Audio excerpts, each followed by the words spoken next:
Hi, everybody. I'm Jeffrey Driscoll. And I'm Jim Kerr. Welcome to 15 Minutes of Fame.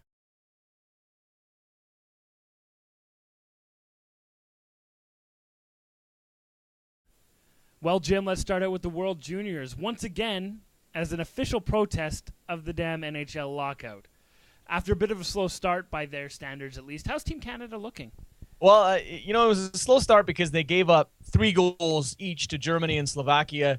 Everyone else shut them out. So it was kind of like, well, is this going to be a team that just relies on putting up 9 goals in a game to win? Yeah. But they had their first real test against the U.S. Malcolm Subban shut the door. They won 2-1, which was nice. They followed that up with a big win over Russia. Now they're just sitting waiting for their next opponent, but they earned a bye. The important thing, though, was they played really well against the U.S. They played even better against Russia. Those are the 2 teams you worry about. They're both in Canada's pool, but it was a slow start by their standards. However, we're happy with it. Yeah, and it looks like they're on a roll now. That's the biggest thing. And the one thing that I noticed as well is that Malcolm Subban, especially after the game in the U.S., is really on a roll now. It looks like he's gotten pretty solid here. Yeah, and there's always going to be that talk about Canada's goalies, and you look at the guys they cut and you think, well, could that guy have made a difference? But I think he got a little bit too much of the flack for the goals in the first 2 games because a lot of them were terrible defensive plays where he was kind of left out to dry. And you'd like him to make every save. You'd like him to get a shutout every game, but it's not realistic. It's good to get those games out of the way, I guess, before you face the US and Russia. But I think overall it's looking like they made the right choice in net, and he's stood up to the challenge. Another guy that certainly impressed has been RNH, the Nuge. What do you think about how he's played so far? Oh, he's looking great. He looks like a real leader out there. You see him playing for the Oilers, and he's last year anyways, he was a rookie, and so he doesn't look like he certainly looked like he belonged, but he didn't look like a vet, right? Yeah, playing with guys this age, he is a vet. That's right. Granted, he hasn't played in the World Juniors before, but he's playing well. He's distributing the puck nicely. He's scoring goals. He's even mixing it up a little bit. Yeah. And that's kind of fun to see. But 11 points in 4 games, you can't really complain about that.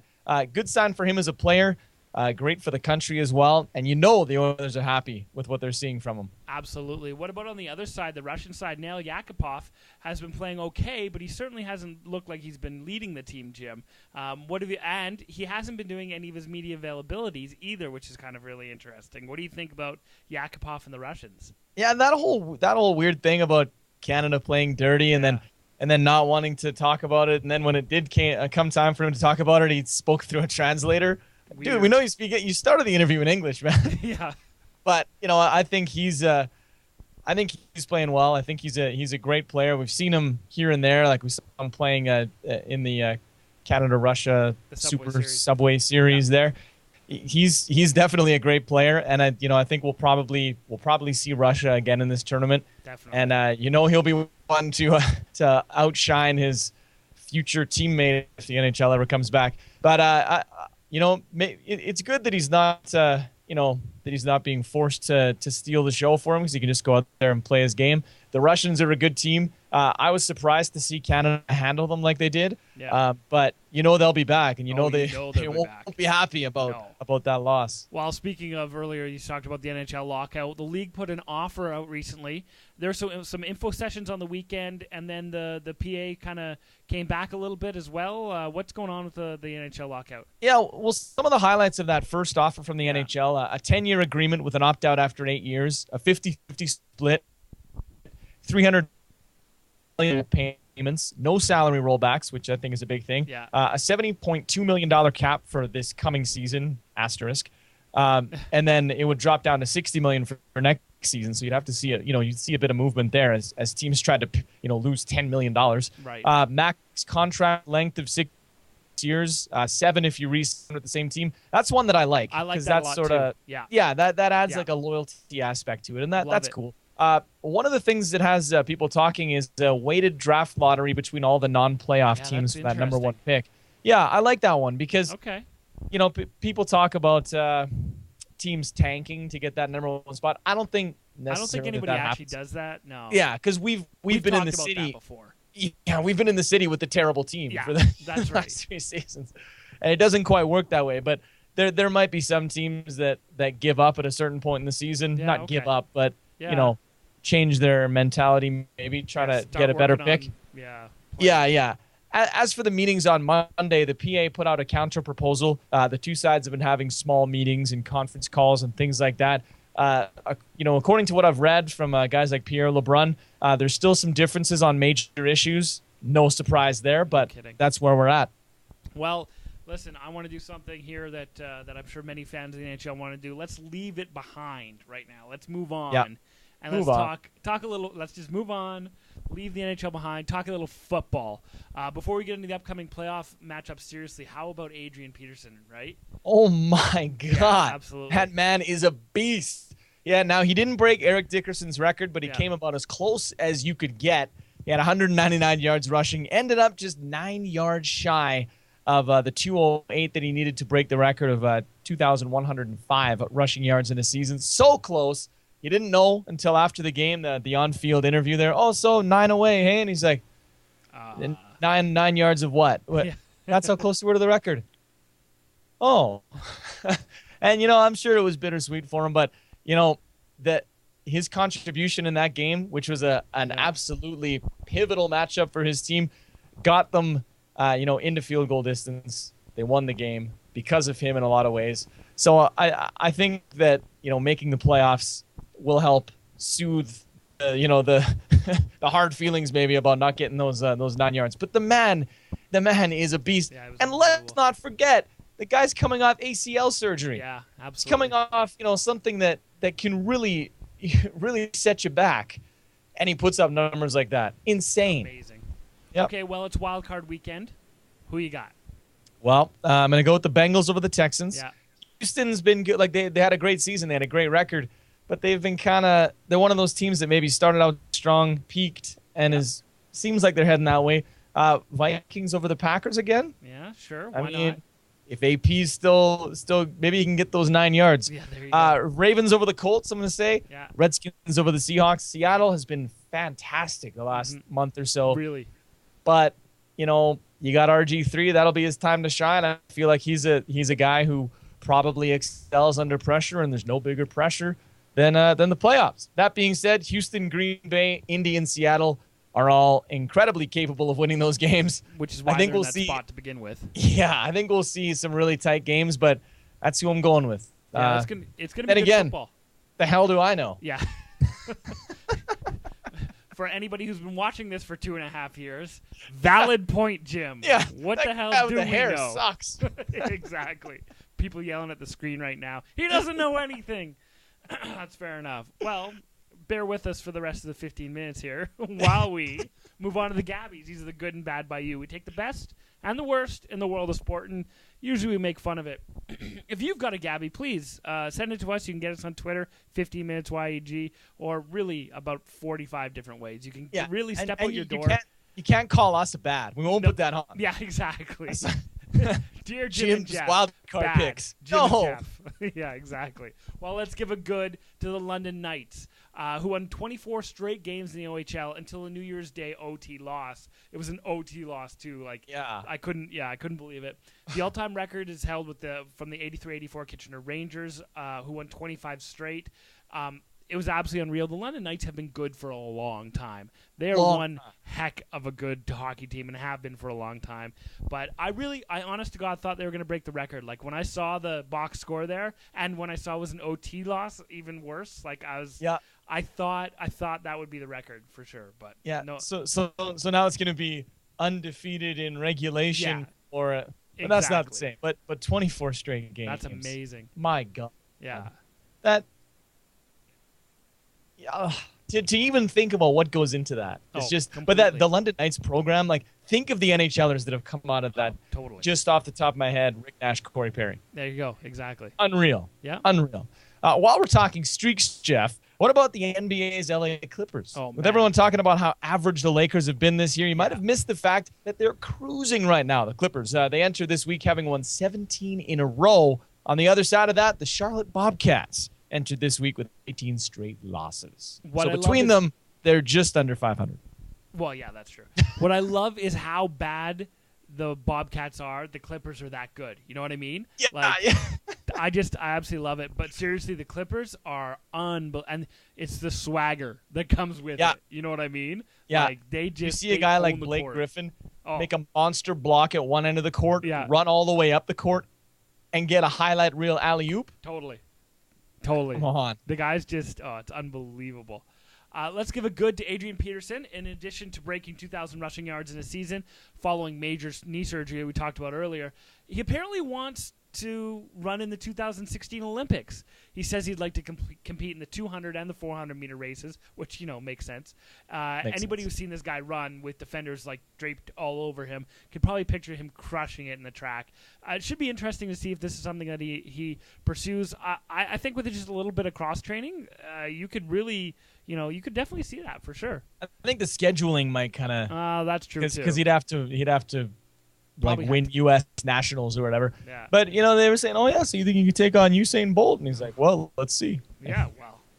I mean, we're talking about swagger a couple minutes ago. Exactly. That man has some swagger. Exactly. Speaking of the Olympics, though, let's give a bad to U.S. Customs. Yeah. British double gold medalist Mo Farah was Great detained name. recently on the suspicion that he was a terrorist while brutal. trying to enter the United States.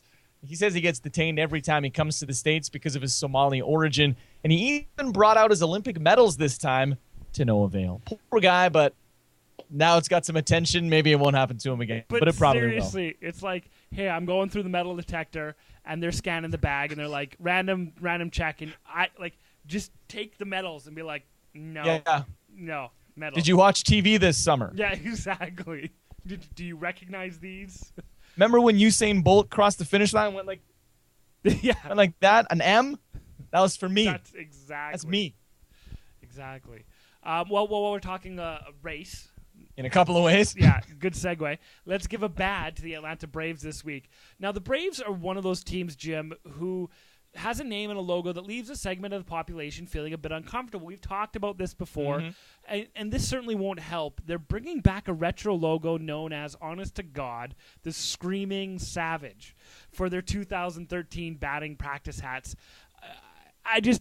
Exactly. I don't know what else to say. Yeah, if that's the name, I don't care what it looks like. Right.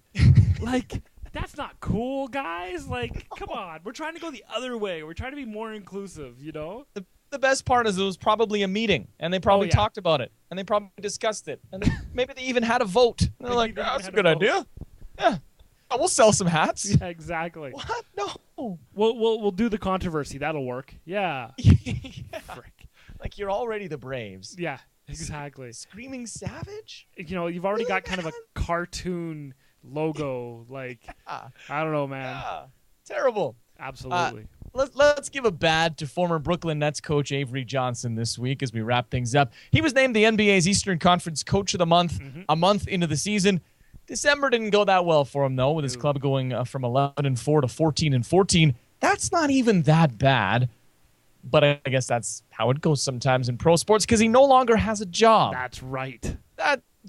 14-14, that's still 500. That's not bad. That's not bad. That's not bad. I know there's teams winning 17 in a row, but there's also teams losing 18 in a row. Their coach isn't gone. You're 14-14. No, You're those two teams combined. Must have been something wrong. Maybe Jay-Z's like, you're out. Yeah. I assume that's what Jay-Z does. Like, yeah. He just walks into the meetings. Fired. Exactly. Oh, that's Donald Trump. My bad. Exactly. But yeah, that's not that bad of a record. No. That's all I'm going to say about it. That's pretty well, it's the definition of average. You lose your job over that? It's exactly middle of the road, Jim. Like, yeah, you have a good month and you have a bad month and they fire you? Oh, brutal. I mean, you have a good month coming up. Yeah, you're bound. You're due by a bad month. That's right. Exactly. Well, maybe they did the month by month and figured that playoffs would be bad month. Yeah, that's right. Get rid of this guy right now. They put it up on a calendar. Yeah. Color coded it. Like, no, can't do it. Well, folks, the punchline this week is the Memphis Grizzlies and a recent promotion that's made them look a little, cheap. Yeah, that's right. This is a weird one. Yeah. Before we get into why the offer is a sketchy one, let's introduce the promotion first.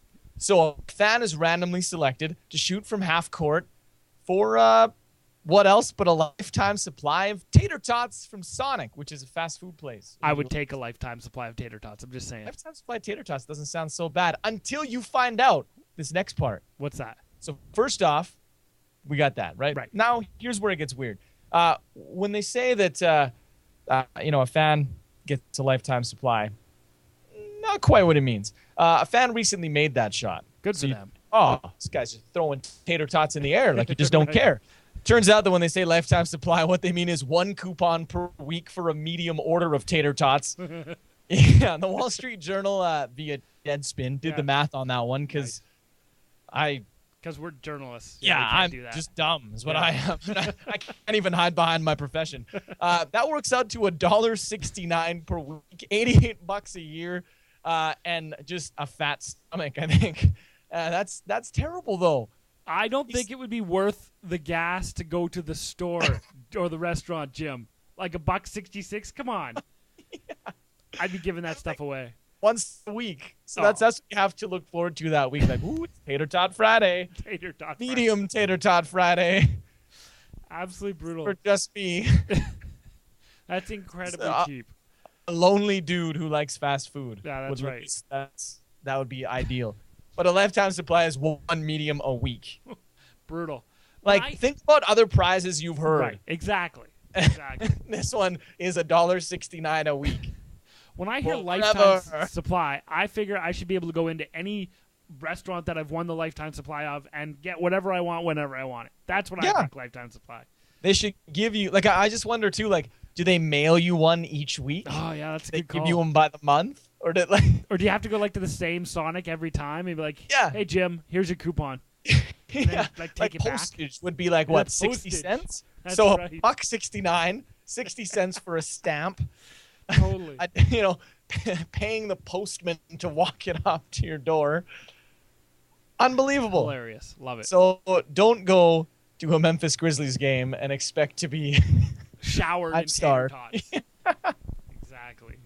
Well, on that wonderful note, our 15 minutes of fame are thankfully up for this week. Join us again next week when we get a whole new 15 minutes of fame. In the meantime, I'm actually the tot that they based the tater tots on. When I was a kid, I was that tot. And I'm not fast enough to come up with something witty. Good stuff. Have a good week, folks.